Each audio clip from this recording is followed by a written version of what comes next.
أعوذ بالله من الشيطان الرجيم بسم الله الرحمن الرحيم رب اشرح لي صدري ويسر لي أمري واحلل عقدة من لساني يفقهوا قولي. Dawah and Tabligh, Dawah and its virtues. Hadith of the Prophet sallallahu alaihi wasallam. Usama ibn Zayd radiyallahu anhu narrates, I heard Rasulullah sallallahu alaihi wasallam say, a man will be brought on the day of resurrection and cast into the fire, and his intestines will come out of in fire, and will go around them as a donkey goes around a millstone. The inhabitants of hell will gather around him and ask, "Oh, you so and so, what happened to you? Were you not enjoining us to do good and forbidding us from evil?"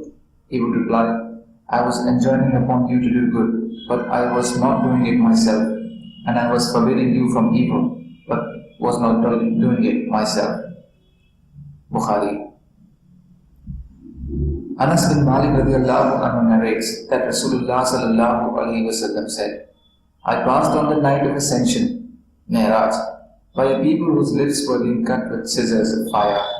I asked Jibreel alayhi salam, who are they? He told me, they are the religious orators from amongst the people of the world who enjoined upon others to do good but were neglectful of themselves. Though they read the book of Allah, were they not sensible? Musnad Ahmad. Bismillahirrahmanirrahim. Virtues of going out in the path of Allah Ta'ala. Verses of the glorious Quran. Allah subhanahu wa ta'ala says, those who believed and left their homes and strove for the cause of Allah, and those who gave them shelter and helped them, these are the believers in truth. For them is forgiveness and a bountiful provision. Surah Anfal, chapter 8, verse 74. Allah subhanahu wa ta'ala says, those who believe and have migrated and striven hard with their wealth and their lives in Allah's way have the highest rank in Allah's sight. These are those who are successful. Their Rabb gives them good tidings of mercy from Him, and pleasures and pleasurable acceptance, and gardens with everlasting delights will be theirs. They will dwell therein forever. Verily, with Allah is a great reward. Surah Tawbah, chapter 9, verses 20 to 22. Allah subhanahu wa ta'ala says, as for those who strive hard in us for our cause, we will surely guide them to our paths.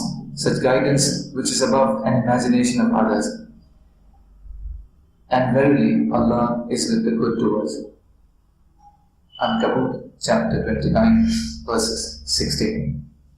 Allah subhanahu wa ta'ala says, and whosoever strives hard in Allah's cause, does so only for his own good. For verily, Allah does not stand in need of anything in all the world. Surah Ankabut, chapter 29, verse number 6. Allah subhanahu wa ta'ala says, the true believers are those who only believe in Allah and His Messenger, and afterwards doubt not, but strive with their wealth and their lives for the cause of Allah. Such are the truthful. Surah Hujurat, chapter 49, verse 15. Allah subhanahu wa ta'ala says, O you who believe, shall I tell you about the bargain that will save you from the painful punishment? You should believe in Allah and His Messenger, and should strive for the cause of Allah with your wealth and your lives. That is better for you. If you but knew it, He will forgive you your sins and enter you into gardens underneath which rivers flow, and pleasant dwellings in everlasting gardens of. That is the supreme triumph. Surah Saf, chapter 61, verse 10 to 12. Allah subhanahu wa ta'ala said to His Prophet sallallahu alaihi wasallam, say, if your fathers and your sons and your brothers and your wives and your tribe and the wealth you have acquired and the commerce in which you fear and decline and your homes which are dear to you are more beloved to you than Allah and His Messenger and striving in His way, then wait till Allah brings His decision of punishment. Allah does not guide the sinful disobedient. Allah does not guide the sinful disobedient. Surah Tawbah, chapter 9, verse 24. Allah subhanahu wa ta'ala says, spend your wealth for the cause of Allah and do not throw yourself into destruction by your own hand, by not striving for the cause of Allah, and do good. Indeed, Allah loves the beneficent. Surah Baqarah, chapter 2, verse 195. Hadith of the Prophet sallallahu alaihi wasallam. Anas radiallahu anhu narrates that Rasulullah sallallahu alaihi wasallam said, "Indeed, I have been so much frightened in the cause of Allah that no one has ever been frightened as much. And indeed, I have been troubled so much in the cause of Allah that no one has been troubled so much. 30 days and 30 nights passed on me. 30 days and 30 nights passed on me, when myself and Bilal had no food which anyone could eat, except something that could be hidden under Bilal's armpit. Except something that could be hidden under Bilal's armpit." Ibn Abbas radiallahu anhu narrates that Rasulullah sallallahu alaihi wasallam and his family passed many nights consecutively in hunger. His family did not find anything to eat at night, and generally the bread was made from barley. Aisha radiallahu anha narrates that until the death of Rasulullah sallallahu alaihi wasallam, his family did not have enough barley.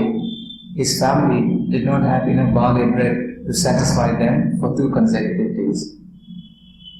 Muslim.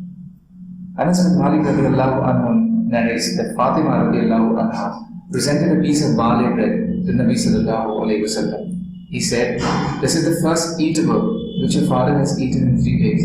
In another narration, it is said that he asked, "What is this?" She said, "I baked bread, and I did not want to eat it without you." Muslim, Ahmad and Tabarani. Sahal bin Sa'ad radiallahu ta'ala anhu narrates that we were with Rasulullah sallallahu alayhi wasallam in the battle of Trench, and he was digging the trench, and we were removing the earth.